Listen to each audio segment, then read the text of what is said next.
Es un delito ayudar a morir, el caso de Ángel Hernández que sacudió a un país. Imaginen un amor tan profundo que desafía las leyes, un acto que muchos llamarían compasión, pero la justicia lo etiqueta como crimen. Hoy vamos a desentrañar el caso de Ángel Hernández, un hombre cuya desesperada decisión no solo cambió su vida para siempre, sino que reavivó una conversación que España ha intentado ignorar por demasiado tiempo: el derecho a una muerte digna. Lo que van a escuchar a continuación no es solo una crónica judicial, es el reflejo de un dilema humano que nos obliga a mirar de frente al dolor, a la libertad y a la propia vida. ¿Estamos listos como sociedad para afrontarlo? El 3 de abril de 2019, la vida de Ángel Hernández y con ella el debate sobre la eutanasia en España dio un giro dramático y desgarrador. Ese día, Ángel se autoinculpó de haber ayudado a su esposa, María José Carrasco, a morir. No fue un acto impulsivo, sino el culmen de años de sufrimiento, de peticiones desesperadas y de una promesa de amor.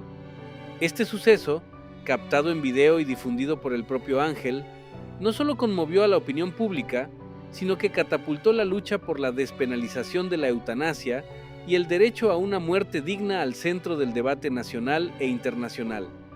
La acción de Hernández no fue un gesto silencioso, fue un grito, una declaración pública que forzó a la sociedad y a los legisladores a confrontar una realidad incómoda y dolorosa. Para entender la magnitud del acto de Ángel, debemos retroceder y comprender la historia de María José Carrasco. Durante 30 años, María José fue prisionera de una esclerosis múltiple avanzada, una enfermedad neurodegenerativa, progresiva e incurable que la fue consumiendo lentamente. Al principio, la esclerosis múltiple se manifestó con síntomas sutiles, pero con el tiempo, su cuerpo se convirtió en una cárcel. Pasó de caminar con dificultad a depender de una silla de ruedas, luego a necesitar ayuda para cada movimiento, para comer, para respirar. Su autonomía se desvanecía día tras día, erosionando su calidad de vida de una manera que pocos podemos imaginar. Las funciones vitales se deterioraban, el dolor se volvía crónico y la esperanza de una mejoría se extinguía por completo. María José no era una víctima pasiva de su enfermedad, era una mujer lúcida, con una voluntad férrea que, a pesar de la inmovilidad y el sufrimiento, conservaba una mente clara. Precisamente por esa lucidez, su deseo de morir dignamente se hizo cada vez más explícito y urgente. Durante años expresó reiteradamente a su esposo, a sus amigos y a quien quisiera escucharla, su deseo de poner fin a su agonía. No quería vivir más en esas condiciones. Su vida, tal como la conocía, había terminado, y lo que quedaba era un sufrimiento inútil y una degradación constante. Las imágenes que Ángel difundió, donde María José, con voz apenas perceptible, pedía ayuda para morir, mostraban la crudeza de su realidad y la firmeza de su decisión. Su motivación no era la depresión, no era la falta de ganas de vivir, sino la imposibilidad de hacerlo con la dignidad que ella merecía. Estaba harta de vivir sin vivir.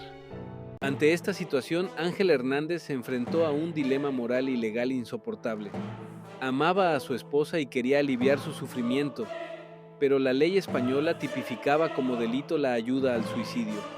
En España, al momento de los hechos, el artículo 143 del Código Penal castigaba con penas de prisión de hasta 10 años a quien cooperara en la muerte de otro.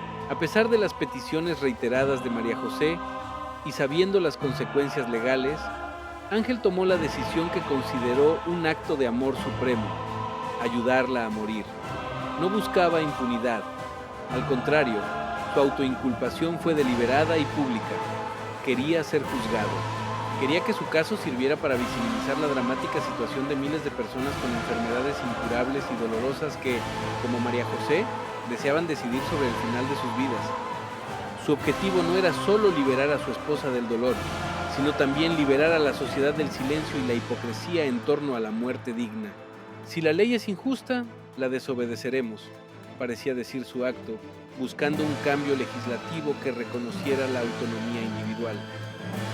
El caso de Ángel y María José generó un intenso e inevitable debate en la sociedad española que rápidamente se polarizó. Por un lado, se alzaron voces a favor de la despenalización de la eutanasia, argumentando que cada persona tiene el derecho inalienable a decidir sobre su propia vida y, por extensión, sobre su propia muerte. Defensores como la Asociación Derecho a Morir Dignamente, DMD, y muchos partidos políticos de izquierda y centro, sostenían que obligar a alguien a vivir en condiciones de sufrimiento insoportable y sin esperanza de mejora era una crueldad.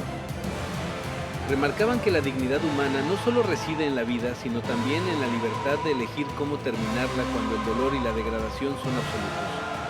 Desde esta perspectiva, la ley vigente en ese momento, al criminalizar la ayuda a morir, no solo era obsoleta, sino que vulneraba un derecho fundamental, la autonomía del individuo. No se trataba de promover la muerte, sino de respetar la decisión de quienes, tras una reflexión consciente y reiterada, consideraban que su calidad de vida se había vuelto insostenible. Se ponía el foco en la necesidad de diferenciar entre el suicidio impulsivo y la petición de ayuda para una muerte digna por parte de alguien con una enfermedad terminal o incapacitante. El argumento era claro: si la medicina ya no puede curar, debería poder aliviar, y si el alivio no es posible, debería permitir el final con compasión. Sin embargo, no todas las voces se sumaron a esta petición. Por otro lado, un sector de la sociedad, mayoritariamente vinculado a la Iglesia Católica, partidos conservadores y asociaciones pro vida, se opuso firmemente a la despenalización de la eutanasia. Su argumento principal se centraba en el valor sagrado e inviolable de la vida humana. Para ellos, la vida es un don que no pertenece al individuo, y por lo tanto nadie tiene derecho a disponer de ella, ni siquiera en las circunstancias más dolorosas. Permitir la eutanasia, argumentaban, abriría una peligrosa pendiente resbaladiza que podría llevar a abusos, poniendo en riesgo a personas vulnerables, como ancianos, discapacitados o enfermos mentales. La preocupación era que, en lugar de ser un acto de libertad, la eutanasia pudiera convertirse en una presión o en una vía fácil para deshacerse de aquellos que resultan una carga para la sociedad o sus familias. Además, desde esta postura se proponía una alternativa que, según ellos, eliminaba la necesidad de la eutanasia, la mejora y universalización de los cuidados paliativos.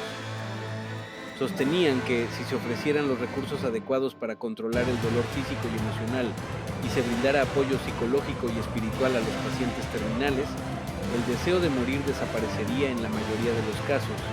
La muerte digna no sería la muerte anticipada, sino una muerte sin dolor, acompañada y respetada en su proceso natural, en un entorno de confort y afecto. La inversión en cuidados paliativos, que en muchos lugares de España era deficiente, se presentaba como la solución ética y humanitaria al sufrimiento, sin necesidad de legislar sobre la interrupción de la vida. El caso de Ángel Hernández y María José Carrasco fue mucho más que una noticia. Fue un detonante, un catalizador que puso de manifiesto la urgencia de abordar este debate con la seriedad, la profundidad y la responsabilidad que merece. La sociedad española se vio obligada a confrontar sus propios valores, sus miedos y sus compasiones. El desafío es inmenso: encontrar un equilibrio delicado entre el respeto absoluto a la vida humana, un pilar fundamental de nuestra civilización, y el derecho inalienable de cada persona a decidir sobre su propio cuerpo y su propio destino, especialmente cuando se enfrenta a un sufrimiento insoportable y sin esperanza. La historia de María José y Ángel nos recordó que detrás de cada ley hay vidas, hay dolor, y hay una profunda necesidad de comprensión y empatía.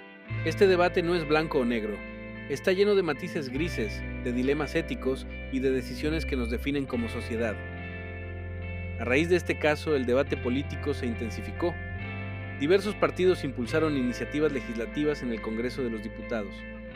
La presión social fue palpable, con manifestaciones y campañas de apoyo a Ángel Hernández, quien finalmente, y tras un largo proceso judicial, fue absuelto por la entrada en vigor de la Ley Orgánica de Regulación de la Eutanasia, LORE, en 2021. Esta ley marcó un antes y un después, despenalizando la eutanasia y estableciendo un marco legal para que las personas que cumplan ciertos requisitos muy estrictos puedan acceder a una ayuda para morir dignamente en España. La ley exige que la persona sea mayor de edad, sufra una enfermedad grave e incurable o un padecimiento grave, crónico e imposibilitante, que genere un sufrimiento intolerable y que su decisión sea autónoma, informada y reiterada en el tiempo, pasando por varias evaluaciones médicas y psicológicas. El legado de Ángel Hernández y María José Carrasco es, sin duda, la apertura de un camino hacia una sociedad más compasiva, más consciente y más respetuosa con la autonomía individual en el final de la vida. Su historia nos obliga a seguir reflexionando sobre el papel del Estado ante el dolor extremo, sobre los límites de la libertad individual y sobre qué significa realmente vivir y morir con dignidad. El debate no termina con la ley, apenas comienza, porque cada caso es único y plantea nuevas preguntas sobre la humanidad, la ética y la justicia.